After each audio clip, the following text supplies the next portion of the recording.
And now we return to local news with Malcolm. Almost £1,000 was raised for a charity supporting the over 50s during an annual bazaar. Scores of people turned out for the Spring Bazaar fundraiser at the Ruth Winston Centre in Palmer's Green to buy bargains including clothes, bric-a-brac, plants and homemade cakes and jams. However, the £971 raised for the centre in Green Lanes was shy of last year's total, which reached £1,681. Staff from Barclays Bank lent a hand manning stalls as the bank match funded the event. Starbucks also donated coffee to give shoppers a much-needed boost. Centre manager Yvonne Quigley said it was a successful day but not as good as last year, and this is a definite sign of the times when people are not coming out to spend money during this long recession. But with the help from Starbucks and Barclays Bank, we will be able to put the money back into the running costs of the centre, which are many after such a harsh and long winter. The community centre provides activities for the over 50s, including exercise classes, IT training, art and design and language classes to encourage social interaction between its members.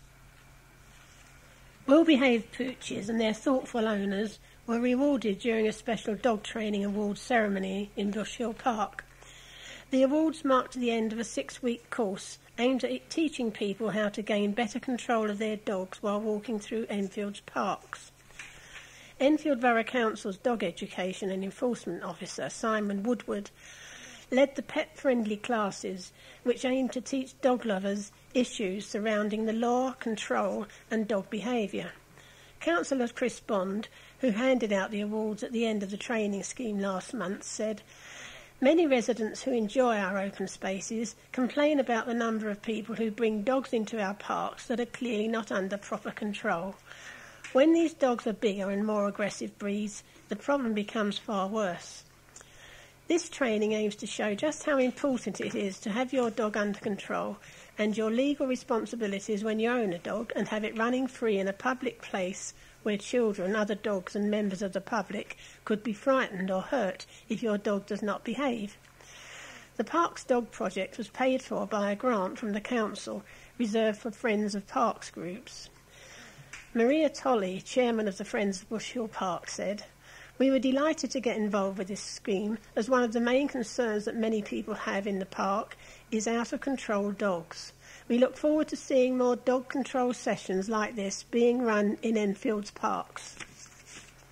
Riders at Trent Park Equestrian Centre were given a masterclass last week by one of the behind-the-scenes stars of last year's Olympic Games. Sue Benson, who designed the cross-country course for London 2012, taught pupils the art of cross-country jumping, and riders were able to experience firsthand her passion for and knowledge of the sport. The event at the centre in Bramley Road, Oakwood, was part of an initiative by the British Equestrian Foundation to encourage more people to take up riding. Sue, an international event rider for 24 years, told the advertiser about the immense challenges of designing the Olympic course and her desire for the 2012 legacy to encourage more people to take up riding. "As my career started to tail off, I wanted to do something different with my life, but stay in the sport," she said. "Designing seemed to come naturally to me. The Olympics just came at the right time, and I think they felt I was the right person for the job. I was very apprehensive, but I took it." Sue said that designing the course was an enormous responsibility. "I realised that instead of just having the equestrian media watching, the whole world was going to be watching," she explained. "It was very important that the sport was seen in a good light, and therefore that I designed something that made people think, well, this is a great sport, let's watch some more." For me, it was a success, but much more important is what the rest of the world thought, and the feedback that the sport got in general was fantastic. The greater proof, perhaps, is in the way that the profile of horse riding has been raised by the Olympics. The legacy of London 2012 and Team GB's success is what has led to events like these being organised. "What I am doing is just a tiny little bit," said Sue. I am trying to get people who already have an interest to realise that they can achieve more than they think they can, that they can put themselves outside their comfort zone a little bit and thoroughly enjoy it and progress. According to Sue, the BEF has been very proactive in trying to get more people into the sport, and Trent Park, run by General Manager Maria Johnson, has been one of the pilot centres for the BEF for a long time. It has grown significantly over the past 35 years and now has 100 horses in the riding school plus 4 arenas, 2 indoors and 2 outdoors, and a cross-country course. We're trying to think of all the different ways to entice people to ride, said Martin Dawlings, administrator at the centre. The government is putting in a lot of money via Sport England. They want people to take part in sport because it's one way of keeping people healthy. People don't realise how physical riding is. You are usually using muscles that you've never used before. You really have to work quite hard at it. Sue hopes that the Olympic legacy will encourage more people to take up riding and is running these sessions for free because she felt that it was such a privilege to be involved in the Olympics. So many people think it's a way out of their circle, and I thought, no, it isn't. Everyone can aspire to something. When I was a kid, I didn't aspire to designing a cross-country course at the Olympics, but I achieved it, and I just want to try to inspire another generation. Green-fingered volunteers turned out in the sunshine to spruce up a park in Southgate. 14 people from the Friends of Arnos Park lent a hand to pick up litter and cut back a shrub bed in Arnos Park in Waterfall Road. The team helps out in the park on the first Saturday of each month from 10 a.m, and anyone who would like to help can turn up on the day. Manager Steve Newing admits that he already has potential transfer targets in mind as he looks to bolster his Enfield Town squad over the summer. Despite a late wobble, Town staved off the threat of relegation from the Ryman Premier Division in their first season at this level, and manager Newing believes that the current squad have the ability to climb higher up the table next time around. However, he's also identified areas of the squad that he feels could do with strengthening to ensure that they're not languishing towards the foot of the table. I'll be looking to strengthen the squad within the financial constraints of the club, the manager said. I'll have a chat with the board in the next couple of weeks to see if the budget can be increased at all for next season. I've got some players in mind who I'd like to bring in if possible, and I'm sure there will be 4 or 5 lads who are with us this season who won't be back. I need to speak to some of our more experienced players to see what their plans are. Ideally, we could do with another proven goal scorer to go alongside Liam Hope, and maybe a goal-scoring midfield player as well. But the manager is also full of praise for the efforts of the players who ensure that Town maintain their place in the Premier Division. He said the first season is always the hardest, although the second can be tough as well because other teams will know what to expect from us. What was really pleasing for me was that of the 10 lads who made more than 30 league appearances for us, 7 of them had helped us to get promoted the year before. Newing added, we made the decision at the halfway point of the season to take a bit of flair out of the side and become more solid and workmanlike. Some of the football we played in the first half of the season was exceptional, but we weren't getting the results. If we'd carried on defending as we had been doing, then we would have got relegated. Director of Rugby, Mark McCall, hailed his Saracens side after they beat Bath 23-14 on Saturday to ensure that they reached the regular season at the top of the Aviva Premiership table for the first time in their history. Tries from Chris Ashton, Makovuni Pola and Owen Farrell, who also kicked 2 penalties and a conversion, helped Sarries to maintain their unbeaten home record in all competitions as they finished the campaign 3 points clear of second place Leicester. It's a big achievement to have finished top, as Saracens have always struggled for consistency, McCall said. It's now our 4th consecutive semi-final and the first time that we finished top at the end of a regular season. Our performance was a bit mixed, though. I thought that there was a 20-minute period in the first half when we were very good and scored a couple of tries. Both then and again, when Owen scored his try at the start of the second half, we had the chance to put the game to bed. But you've got to give Bath credit because they came back at us well. I was really pleased with the way we responded to our defeats against Toulon in the Heineken Cup. We showed great spirit, but we weren't quite as accurate as we wanted to be. Saracens will now host Northampton in the semi-finals on Sunday, and prop Unipolar is expected a tough test. There's always an edge when we play them, he said. Northampton are one of our closest rivals, so it makes it even better. It's knockout rugby, a semi-final, and there will be a bit of tension, but that's part of the game.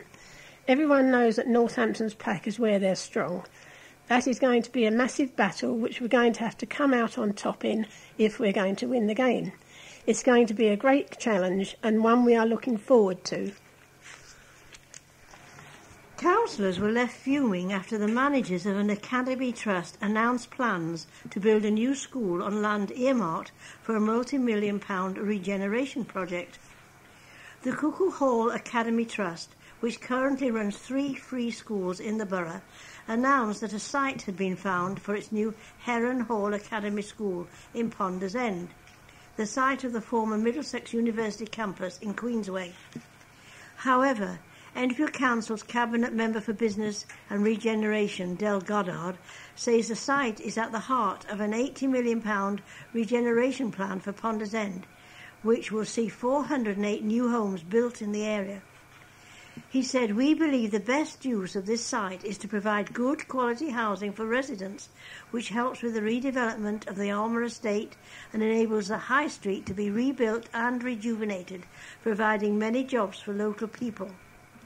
Mr Goddard added that as there was a new Oasis Academy in South Street, the council did not feel there was a need for another secondary school in Ponders End. He said, "This development that the council is planning will provide jobs, boost the borough's economy and significantly improve Ponders End High Street. Placing a new school on this site could jeopardise this entire project, which has been developed over several years and which is fully supported by planning policy, and could mean the opportunity to transform the lives of thousands of people would be lost." Phil Soter, chairman of the Heron Hall Secondary Academy, defended last week's announcement. "This land is already designated in planning terms for educational purposes," he said. Mr Soter thought that the academy could work with the borough in regenerating the area. He told the Advertiser, "Currently, there is a shortage of primary school places in both Enfield and in London in general. Therefore, building more houses will only increase the demand. We will bring more than 200 new jobs into the area and will work with the local community to develop a thriving and economically sustainable neighbourhood.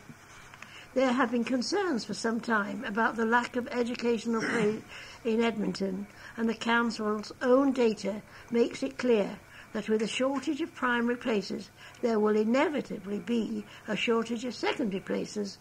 This proposed joint project will help to address this need." A former deputy editor of the Enfield Gazette, Renee Oldfield, has died at the age of 87 after a short illness. Born Renee Lightly in Wath-upon-Dearne, South Yorkshire, she started her career in journalism during World War II, when she gathered family tributes to loved ones who had been killed in action. According to her son Simon, Renee blazed a trail for women in journalism at a time when they were expected to stick to administrative roles. It wasn't that usual for women to have a reporting role in newspapers, he said. The vast majority of reporters were men, and some of her friends tried to dissuade her from becoming a journalist because they didn't think it was a suitable job for a woman. After working in South Yorkshire, Rennie joined the staff of the then Palmer's Green and Southgate Gazette as a senior reporter at the paper's former offices in Alderman's Hill, Palmer's Green, in the 1960s. Working under the editorship of the late John Ginn, she quickly gained a reputation for accurate, impartial, but colourful and lively journalism. As a senior member of staff, Rennie relished her active role in nurturing the talents of new recruits to the newsroom, helping many to successful careers on national newspapers as well as in radio and television. After Bert Huggins became editor of a Palmer's Green and Southgate Gazette, Rennie was appointed assistant editor. The two forged a strong professional partnership, which continued when Bert was appointed editor of the Enfield Gazette, and Rennie moved with him as a deputy editor. According to Simon, she was ahead of her time in many ways. She was very aware of the importance of sensitivity when it came to cultural differences, he said. She always taught new reporters never to ask for someone's Christian name, always to say first name, because you could be talking to a Jew or a Muslim. And that was very advanced thinking in those days. Renee's upbringing as the daughter of a miner during the Depression of the late 1920s and 30s led to a lifelong association with trade unions. She served as treasurer for the National Union of Journalists, North London branch, for a number of years. In the early 1980s, Renee left the Gazette and went on to help launch the Camden New Journal. And her husband, Irving, died in 2009. She was a much-loved mother, grandmother and great-grandmother, and she is survived by her brother, Dr. Dennis Lightly, daughter Karen, son Simon, who lives in Palmer's Green, 4 grandchildren and 4 great-grandchildren. She died peacefully in her sleep on April the 19th at the Cooper's Croft Care Home in Potters Bar. And in a very nice touch, those attending Renee's funeral were invited to type out their tributes on her 1960 Adler typewriter from the Gazette newsroom. The Proms at St Jude's Music and Literary Festival is returning next month for its 21st year in Hampstead Garden Suburb. Tickets for the 9-day festival, which will be held from June the 22nd to the 30th at the Church of St Jude on the Hill and the Henrietta Barnett School, are now on sale. The music festival will, as always, feature live concerts and recitals from leading performers, while the Lit Fest will see best-selling authors talking about their work. Choir and period instrument orchestra The 16, who have been heard regularly on the BBC, are among those appearing. At the free opening midday concert, the Pandemonium Drummers will be reviving their performance from the Olympic opening ceremony alongside a choir of volunteer games makers from London 2012. Other guests over the course of the festival include bass baritone Sir Willard White and violin virtuoso Charlie C.M. Kate Atkinson, who was on the shortlist for the Women's Prize for Fiction in 2013, will provide one of the highlights of the Lit Fest, which will be taking place on the weekend of June the 22nd and 23rd at the Henrietta Barnett School. Renowned scientist, writer and broadcaster Baroness Susan Greenfield, whose first novel, 2121, The Story for the 22nd Century, is to be published this summer, will be interviewed by The Guardian's science editor Alok Jha. The festival will also feature a licensed refreshment marquee and a Litfest cafe, which will be serving homemade cakes. We have a programme to suit all tastes, including free lunchtime recitals and concerts for kids, said Prom spokesman Ron Finlay. The festival will be raising money for Toynbee Hall, which helps socially excluded young people, as well as the North London Hospice, which cares for people with life-limiting illnesses. Last year, the festival donated £50,000 to these worthy causes. Almost everybody involved with the festival is a volunteer, and the event relies on sponsorship and friends for its success. Telephone booking will open on June the 5th, and you can call 020 3322 8123. That's 020 3322 8123. A leading light of the Girl Guides has been honoured with an award to recognise her 3 decades with the movement. Pam Daniels was selected to receive the Laurel Award for her dedicated voluntary work running the 16th Enfield Brownie Division, which meets at St George's Church Hall in Hertford Road, Freezywater. The prestigious award highlights outstanding services to girl guiding. The 64-year-old was honoured during a surprise ceremony at the division's Northern Heights campsite in Elstree, Hertfordshire, on Saturday, when 70 members gathered to watch Region Chief Commissioner Anne Hudson present the award. Pam said, "I'm greatly honoured by this award. Very few people get it, so it is a huge honour. It was a total surprise and we had a big party with the brownies. I think the key to the job has been to encourage new people to become involved and ensuring the guides and brownies continue to grow. Girl guiding has changed dramatically over the years. We provide a girl-only space for girls. We encourage them to get involved in everything, and it's not competitive like it can be at school." During her 30 years as a leader in Enfield, Pam has seen girl guiding values change significantly. Historically, girl guides undertook activities related to domestic duties, but Enfield Division Commissioner Jacqueline Marta, who nominated Pam for the award, says that today's girls are instead given practical activities and equipped with transferable skills that they can take into the workplace and throughout their adult lives. She said, "Guiding now is much more outward-facing. Girls are given adventurous activities to help them become self-reliant, capable in different areas and prepared for the world of work." Over the last 3 decades, Pam has risen from being District Commissioner for Enfield East to County Commissioner across boroughs stretching from Enfield to Wembley in northwest London. Jacqueline added, during that time, she has led a multitude of different activities, organised major events for all girls in those areas, contributed to regional events, supported the centenary celebrations, and led international projects.